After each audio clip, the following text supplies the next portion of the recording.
Dan jangan lupa untuk subscribe YouTube channel Metro TV News dan juga nyalakan notifikasinya. Satuan Tugas Penanganan COVID-19 mengimbau masyarakat mengurungkan niatnya untuk mudik Hari Raya Idul Adha karena tingkat penularan yang masih tinggi. Sementara itu sebagian besar masyarakat Pulau Madura masih menjalankan tradisi toron atau pulang ke kampung halaman saat perayaan Idul Adha. Bagaimana protokol yang diterapkan oleh Provinsi Jawa Timur untuk mencegah meningkatnya penularan COVID-19 selama mudik? Kami sudah terhubung dengan Gubernur Jawa Timur, Ibu Hovifah Indar Parawansa. Selamat sore, Bu Hovifah. Waalaikumsalam Bu Hovifah. Untuk Idul Adha ini identik dengan tradisi toron, tapi kan kemudian kita ketahui bagaimana kita sedang menghadapi pandemi COVID-19. Nah, bagaimana kemudian agar protokol kesehatan ini tidak diabaikan dan ketat ditegakkan pada saat tradisi toron ini dilaksanakan? Ya, pertama memang tidak ada pelarangan mudik, termasuk di dalamnya adalah tradisi toron di Madura, dan kami punya Sabtu lalu sudah koordinasi dengan Kapolda Bangkalan karena tradisi toron ini dari 4 kabupaten di Madura yang paling luas di Bangkalan. Kami koordinasi dengan membagi masker cukup banyak.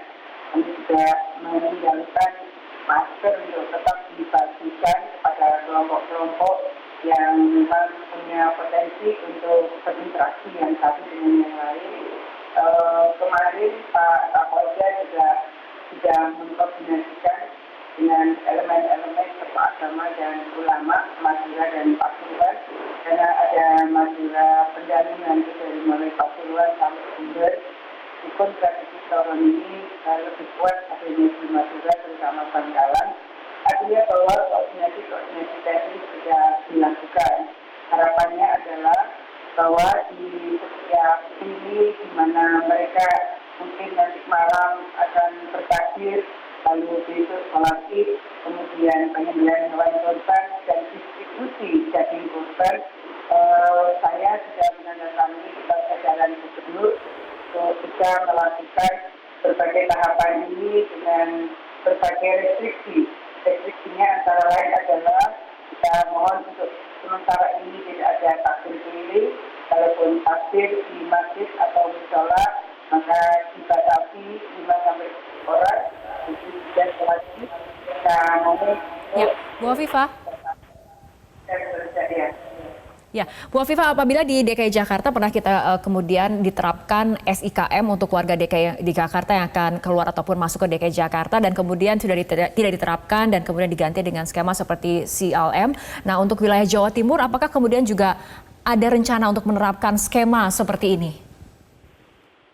Enggak. Jadi hari ini karena memang Surabaya sendiri juga tidak PSBB, maka yang kita lakukan adalah koordinasi dengan dulu petugas sekarang Satgas yang tetap dikomandani oleh Bupati Wali Kota.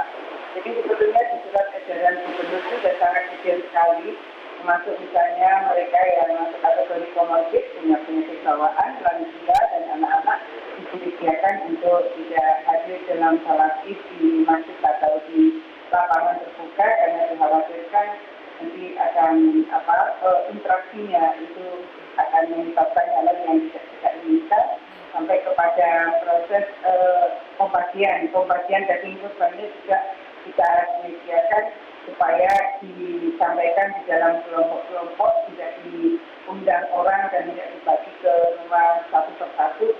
Baik, Bu Hovifah. Ya, kita harapkan walaupun tradisi mudik tetap dilaksanakan di tengah pandemi, tapi protokol kesehatan harus tetap ketat dilakukan ataupun dijaga seperti itu ya. Baik, terima kasih Ibu Hovifah Indar Parawansa, Gubernur Jawa Timur telah berbincang bersama kami sore hari ini.